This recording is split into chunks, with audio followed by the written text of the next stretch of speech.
Қайырлы күн, сіздермен бірге Сүтсай шебері Дана. Бүгін біз жетіліктер туралы айтатын боламыз. Яғни әр айдың 7-сі, 16-сы, 25-сі күні туғандарды біз саны жетіліктер деп атаймыз.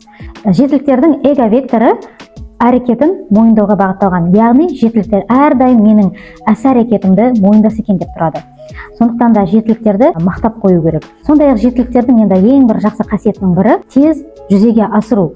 Жетіліктерге идея келген кезде тез жүзеге асыруға асығады. Жетіліктердің басында жұлдызы бар деп айтсақ болады, себебі жұлдыз болып туған адамдар.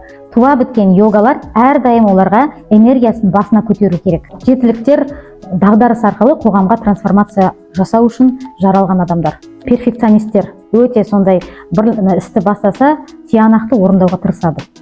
Минуста жетіліктердің басында хаос болады, түсінбеушілік болады. Сондықтан да осы түсінбеушіліктен, хаостан шығу үшін мен сіздерді менің жеке кеңесіме шақырамын.